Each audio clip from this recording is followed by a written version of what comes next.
L'évêque va embrasser le prêtre qu'il a ordonné. C'est le baiser de paix. Et cela signifie que le prêtre ne peut pas agir sans son évêque. Là où est l'évêque, c'est là où est l'église.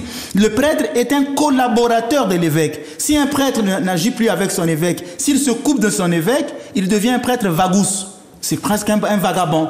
Donc il ne peut pas célébrer en ce moment-là les sacrements. Par exemple, la paroisse que j'ai ici en Martinique, c'est pas ma paroisse. Il y a des fidèles qui m'ont même fait une remarque. Père Ménas, pourquoi vous dites mes fidèles? Il faut dire mes paroissiens. Bon, d'accord. Je parlais en tant que en la personne du Christ. Mes fidèles, c'est ce que je m'exprimais en la personne du Christ.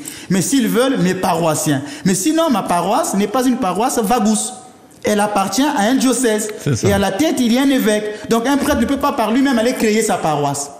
C'est pas possible. La paroisse appartient à un diocèse et le diocèse est toujours sous l'autorité de l'évêque. C'est pourquoi bientôt Monseigneur Jean viendra nous visiter en Martinique. Le 27 avril, il viendra voir ses fidèles à lui.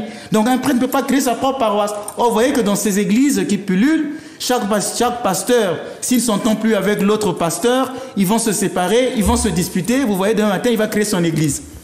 Oui. Voilà. Et puis vers la fin, je voulais vous dire vers la fin, quand l'évêque va consacrer le pain et le vin, quand ils vont devenir le corps et le sang du Christ, l'évêque va prendre une parcelle où là où il y a l'inscription Jésus-Christ, parce que nous quand on consacre, il y a des inscriptions sur le pain de la messe, il va prendre la partie écrite Jésus-Christ, il va le déposer sur la main de celui qui a été ordonné prêtre. Il va lui dire, reçois ce gage et garde-le intact jusqu'à ton dernier souffle.